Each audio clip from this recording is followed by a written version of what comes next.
Hello student, good morning. कल हमने आपके लिए लोकतंत्र के बारे में बताया, उसके उज्जवल भविष्य, लोकतंत्र के गुण दोष आदि के बारे में बताया।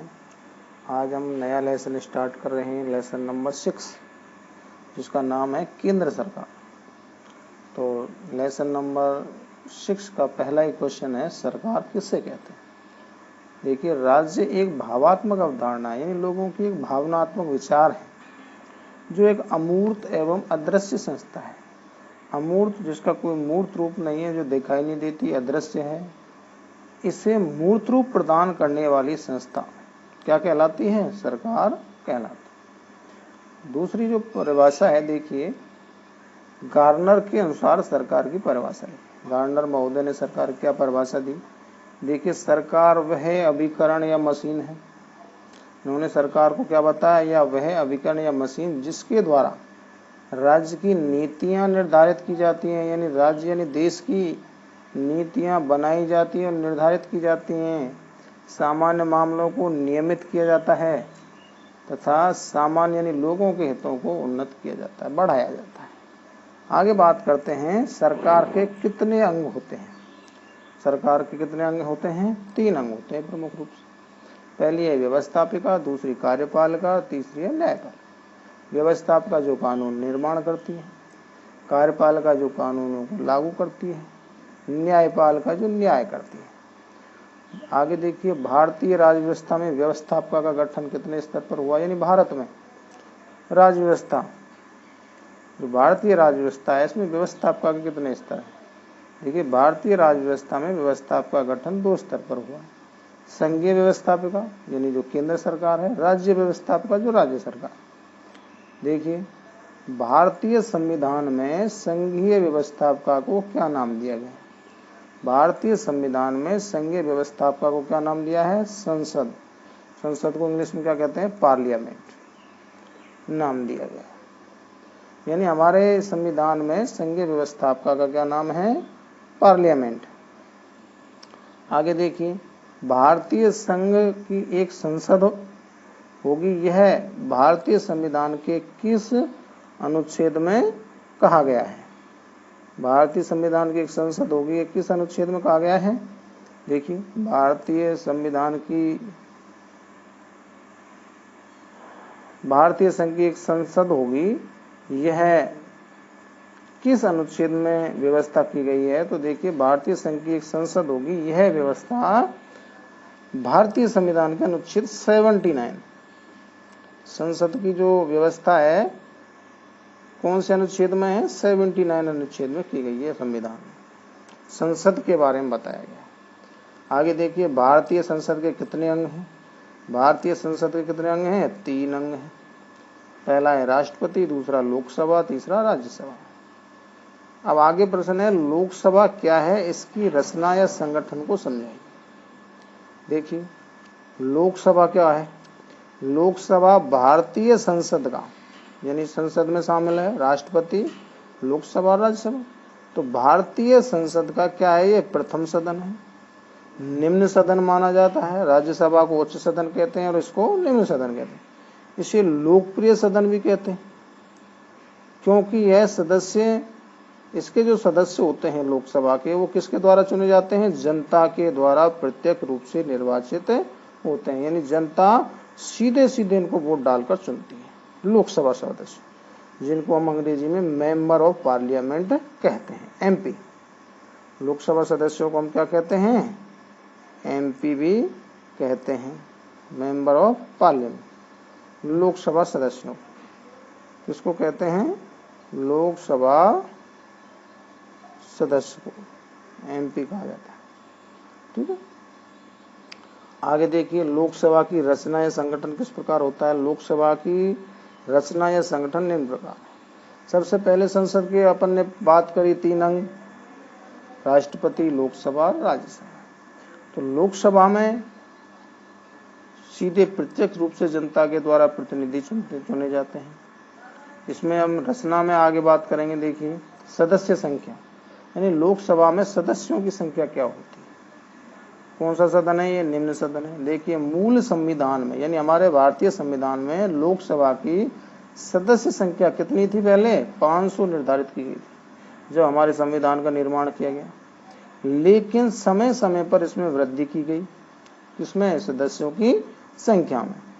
गोवा दमन द्वीप पुनर्गठन अधिनियम, यानी गोवा दमन द्वीप, गोवा को राज्य बनाया गया, दमन और द्वीप को केंद्र शासित बनाया गया। तो वो जो पुनर्गठन अधिनियम 1987 लागू किया गया था, तो उस समय हमारे देश में सदस्यों की संख्या लोकसभा की अधिकतम कितनी रखी गई थी? 552। दिसंबर 2019 में, यानी अभी 2019 के दिसंबर में हुए 104वें संविधान, यानी संविधान में कौन सा संशोधन हुआ? 104वां संविधान संशोधन में 2 एंग्लो इंडियन, हमारे लोकसभा में 2 एंग्लो इंडियन सदस्य चुने जाते थे। एंग्लो इंडियन का मतलब होता है व्यक्ति का माता या पिता में से एक विदेशी हो और एक भारत का हो, तो उस सदस्य को एंग्लो इंडियन कहा जाता है। तो पहले ये व्यवस्था थी 25 जनवरी 2020 तक कि 2 एंग्लो इंडियन हमारे लोकसभा में चुने जाएंगे, परंतु दिसंबर 2019 में संविधान में संशोधन करके इन सदस्यों का प्रावधान क्या कर दिया? अब समाप्त कर दिया गया है। तो अब समाप्त होने के बाद जो अधिकतम सदस्यों की संख्या 252 की जगह कितनी हो गई है? 550 हो गई है, जिसमें से 524 तो राज्यों से निर्वाचित होंगे और 26 किससे होंगे? केंद्र शासित प्रदेशों से निर्वाचित किया जा सकता है। आगे देखिए निर्वाचन। लोकसभा के सदस्यों का चुनाव प्रत्यक्ष रूप से, यानी सीधे सीधे वोट डालकर, जनता वोट डालती है सीधे सीधे, और वयस्क मताधिकार के आधार पर। वयस्क का मतलब है जो व्यक्ति 18 वर्ष का हो चुका है उसको वोट डालने का अधिकार है। भारत में 18 वर्ष के व्यक्ति को वयस्क माना जाता है। वर्तमान में देखिए लोकसभा के सभी निर्वाचित एकल सदस्य हैं, यानी लोकसभा का जो निर्वाचन क्षेत्र, यानी जिस क्षेत्र से लोकसभा का सदस्य चुना जाता है, यानी जिस क्षेत्र के लोग उसको वोट डालते हैं, वह क्षेत्र क्या कहलाता है? लोकसभा क्षेत्र कहलाता है। पहले लोकसभा क्षेत्रों में एक से अधिक यानी 2 या 3 सदस्य निर्वाचित किए जाते थे, परंतु वर्तमान में केवल एक सदस्य ही निर्वाचित किया जाता है। आगे देखिए सदस्यों की योग्यताएं क्या होनी चाहिए लोकसभा की? वह भारत का नागरिक होना चाहिए, उसकी आयु 25 वर्ष हो या इससे अधिक हो, भारत सरकार अथवा राज्य सरकार के अंतर्गत वह कोई लाभ का पद धारण किए नहीं हो, यानी सरकारी कोई नौकरी में नहीं हो, सर्विस नहीं करता हो, लाभ का पद नहीं हो, वह किसी न्यायालय द्वारा पागल नहीं ठहराया गया हो, तथा दिवालिया घोषित नहीं। दिवालिया का मतलब है यानी कि उसने कोई भी प्रकार का बैंकों का लोन ले रखा हो, चुकाने में असमर्थ हो, ये दिवालिया कहलाता है। इस प्रकार का सदस्य नहीं हो। कार्यकाल, लोकसभा का कार्यकाल कितने वर्ष का होता है? 5 साल का होता है। प्रधानमंत्री के परामर्श के आधार पर, यदि प्रधानमंत्री चाहता है तो उसके परामर्श के आधार पर राष्ट्रपति के द्वारा लोकसभा को समय से पूर्व भी भंग किया जा सकता है। यदि प्रधानमंत्री के पास अपनी पार्टी का बहुमत नहीं है तो राष्ट्रपति से सिफारिश कर सकता है, मेरे पास बहुमत नहीं है तो लोकसभा को भंग किया जाए, तो राष्ट्रपति लोकसभा को भंग कर देगा। ऐसा अब तक कितनी बार हो चुका है? 9 बार हो चुका है। आगे देखिए अधिवेशन। लोकसभा और राज्यसभा के अधिवेशन राष्ट्रपति के द्वारा बुलाए जाते हैं, यानी लोकसभा के चुनाव होने के बाद पहला अधिवेशन किसके द्वारा बुलाया जाता है? राष्ट्रपति। उसकी अध्यक्षता भी कौन करता है? राष्ट्रपति करता है, और स्थगित किए जाते हैं। इस संबंध में नियम यह है कि लोकसभा की 2 बैठकों के मध्य 6 माह से अधिक का अंतर नहीं होना चाहिए। 6 महीने से अधिक का अंतर नहीं होना चाहिए लोकसभा की बैठकों के मध्य में, बीच में। आगे देखिए लोकसभा के पदाधिकारी। लोकसभा में कौन कौन होते हैं? एक तो लोकसभा सदस्य होते हैं। पदाधिकारियों में बड़े सदस्यों में देखो अध्यक्ष होता है और उपाध्यक्ष होता है, जो कि लोकसभा में बैठकों की अध्यक्षता करते हैं।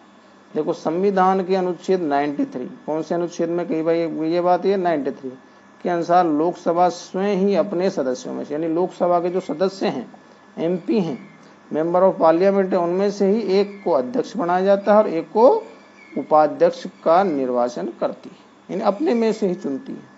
अध्यक्ष और उपाध्यक्ष को उनके पद से हटाया भी जा सकता है। किसके द्वारा? लोकसभा के सदस्यों के द्वारा। यदि लोकसभा के तत्कालीन सदस्यों के बहुमत से इस आशय का क्या हो जाए? प्रस्ताव पास हो जाए, यानी प्रस्ताव पास करके बहुमत के आधार पर उपाध्यक्ष और अध्यक्ष को हटाया भी जा सकता है। परंतु इस प्रकार का कोई प्रस्ताव लोकसभा में तभी पेश हो सकेगा जब इस प्रकार के प्रस्ताव को पेश करने के लिए कम से कम कितने दिन पहले, 14 दिन पहले की सूचना दी गई हो। किसको सूचना दी जाएगी? लोकसभा अध्यक्ष को या उपाध्यक्ष, क्योंकि आपके पद से हटाया जाएगा तो उसको पहले सूचना दी जाएगी जो भी उस पद पर है। संविधान के अनुसार अध्यक्ष और उपाध्यक्ष को संसद द्वारा निर्धारित क्या मिलता है? वेतन। संसद जो वेतन निर्धारित करता है तथा भत्ते प्राप्त होते हैं। वर्तमान में लोकसभा अध्यक्ष को 4 लाख रुपए का मासिक वेतन मिलता है। आज के लिए इतना ही, आगे हम आपके लिए कल बताएंगे। किसी भी विद्यार्थी को यहाँ तक कोई समस्या हो तो कमेंट बॉक्स में जाके जरूर पूछें। थैंक यू, धन्यवाद, ओके।